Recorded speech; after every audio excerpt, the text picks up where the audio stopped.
Il faudra que les gens s'enferment dans un bureau pour choisir à la place du peuple en disant que le peuple ne veut plus d'une telle génération, ne veut plus des anciens peuples, ne veut plus de ça.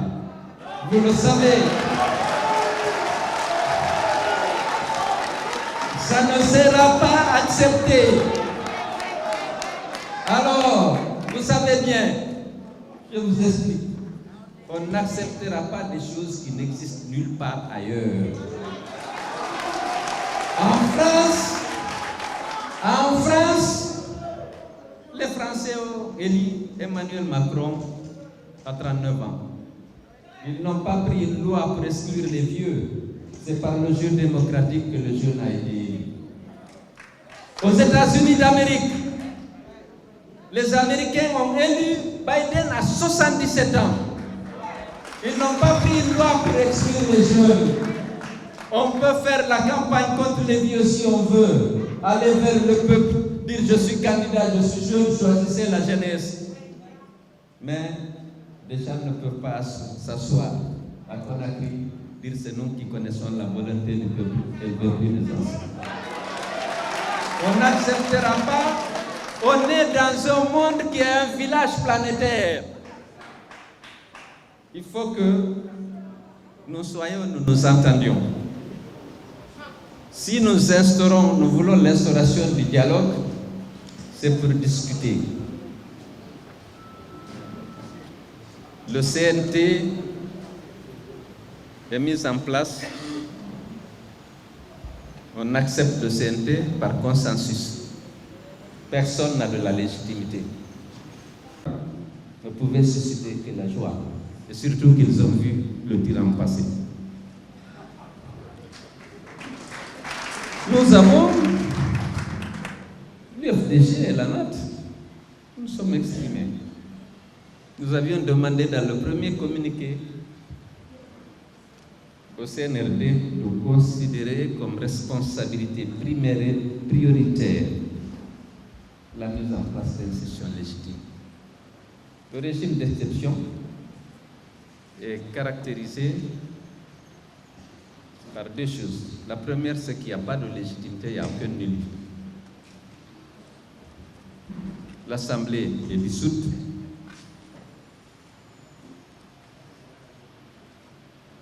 La Constitution est suspendue. L'exécutif, censé être élu, aussi est tombé. Alors, le pays est suspendu des instances de la CEDEAO, de l'Union africaine et récemment de l'ACO. Certains pays et certaines organisations internationales suspendent ou réduisent leur coopération en attendant le retour à l'ordre constitutionnel. Donc il est important pour le pays de se rater peut-être lentement pour remettre en place des institutions légitimes issues de la volonté populaire. On peut se doter d'un CNT.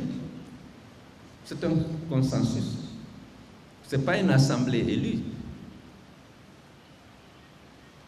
On a reconnu le CNRD, le colonel, comme président de la République, chef de l'État, pour diriger le pays, parce qu'il a risqué sa vie pour débarrasser la Guinée d'une dictature. Mais il n'y a pas de légitimité nulle part. C'est pourquoi on a suggéré qu'il y ait un cadre de dialogue permanent, avec des délégations de toutes les forces vives, des délégations, pour qu'il y ait un cadre restreint qu'on discute. On a, au regard de ma petite expérience, un cadre de dialogue devait comporter une délégation du CNRD, une délégation du gouvernement, une délégation du CNT, une délégation des partis politiques, une délégation de la société civile, plus une délégation des partenaires techniques et financiers. Pourquoi? Tous les dialogues qu'on a tenus ici depuis 2013, même si les conclusions de ces dialogues n'ont pas été respectées, le consensus a été trouvé parfois grâce à l'aide de facilitateurs même, Parce que vous savez, nous sommes en Guinée, il y a une crise de confiance profonde à l'intérieur du pays. Lorsqu'on a un partenaire neutre et impartial, il peut aider à rapprocher les positions, à aplanir les divergences. Parce que l'absence de dialogue peut être source de conflit. Nous devons éviter tout conflit. Et pour cela, il faut qu'on discute. Surtout dans un contexte, comme je dis, il n'y a plus de légitimité. Qu'on affronte nos points de vue. Ça demande de notre part, à nous tous, de l'humilité. Parce que personne, je ne peux pas dire, bon, j'ai 2 500 000 électeurs ou militants, et que je détiens la vérité. Personne ne doit considérer qu'il détient la vérité. C'est ça, l'humilité. Confrontons nos idées.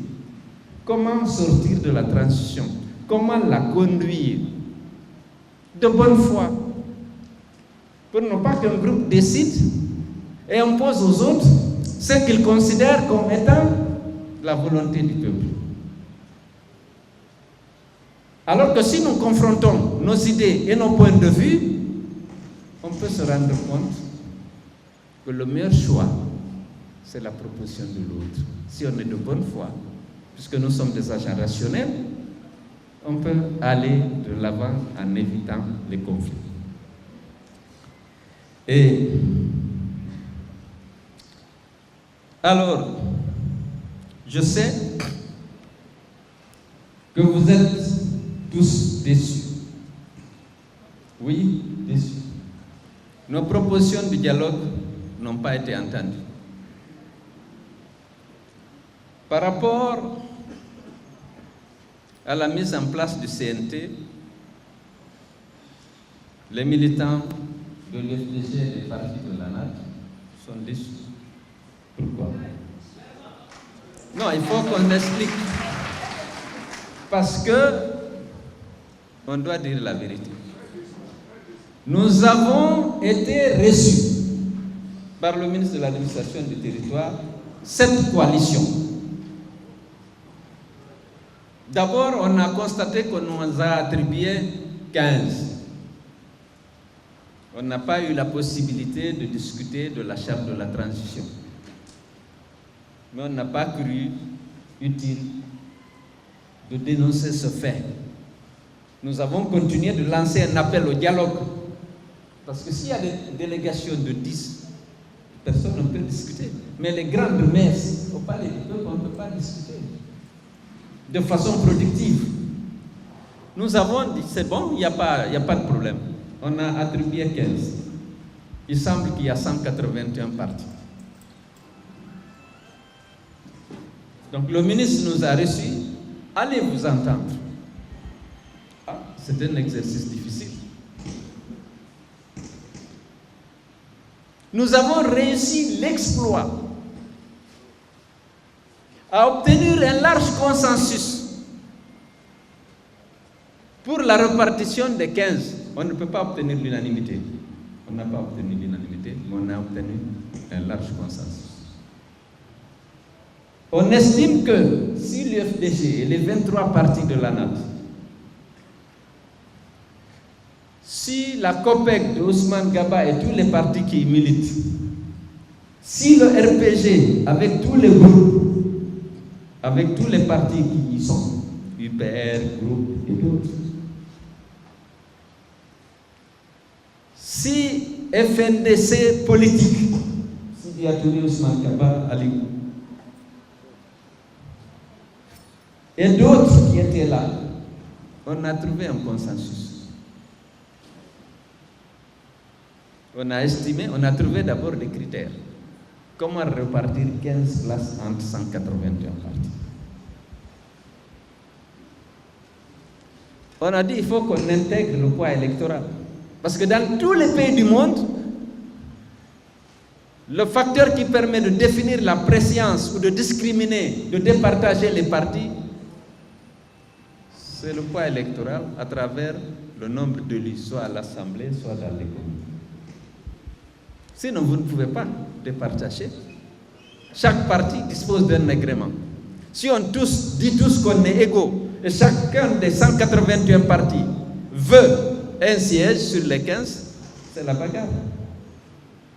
Donc on a fait preuve de maturité et de responsabilité.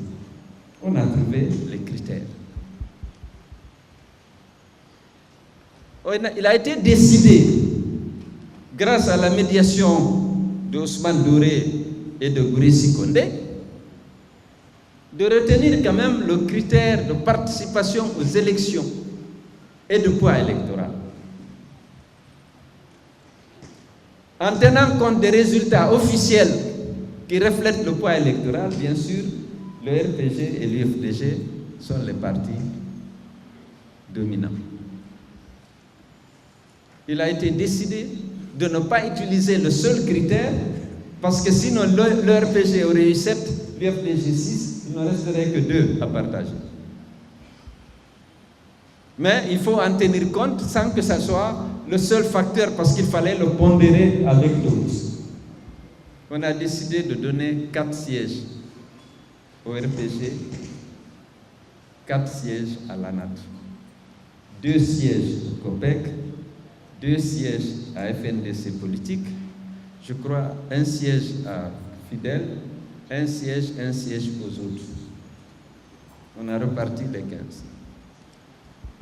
Conformément à la demande du ministre de l'administration du territoire.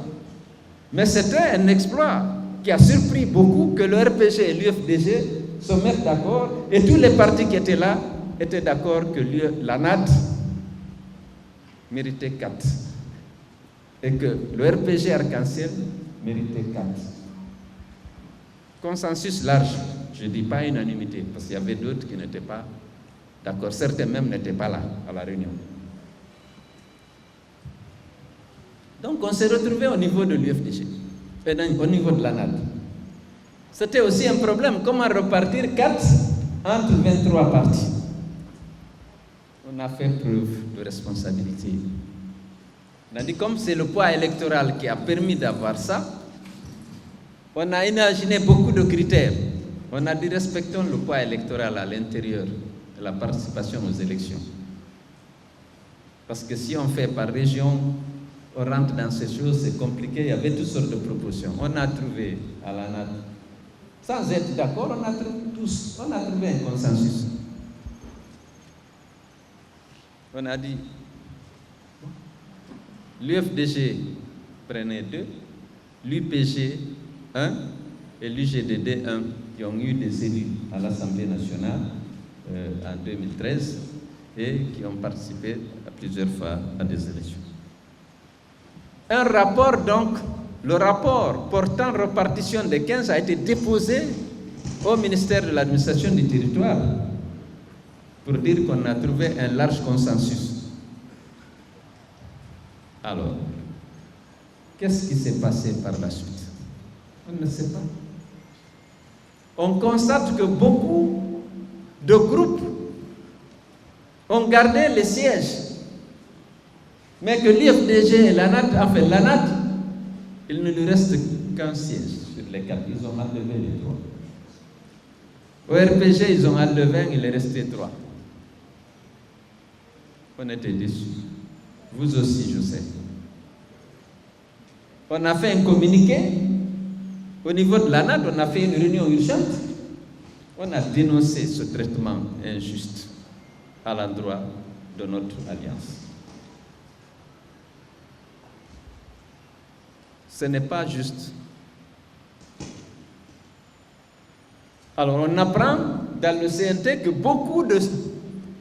il y a des gens qui ont été cooptés et mis dedans alors qu'ils ne sont pas proposés par les structures. Ceux qui ont proposé par les structures, on les a écartés. On a choisi des amis, des gens. Il faut qu'on fasse preuve de sérieux. On a lancé un appel. On a dit au CNRD de veiller à ce que les décisions du gouvernement et des autres institutions de la transition soient justes et équitables. Parce qu'on doit préserver la paix et donc éviter l'injustice et les frustrations qui vont avec. Nous demandons, on n'a pas d'explication. Si ça commence comme ça, sans aucune base objective, on se retrouve avec une portion congrue de 1 sur 4. On n'est pas content. Je sais que vous n'êtes pas content. Donc, mais attendez. Alors, Zotomou a dit, il faut qu'on continue la lutte, mais il est important qu'on vous demande de rester mobilisé.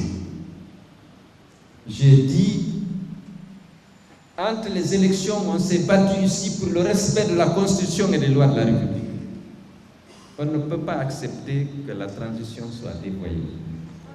Il y a des forces rétrogrades, des mains noires, qui sont en train de faire des pressions sur le CNRD pour discriminer, pour exclure, pour dévoyer la transition.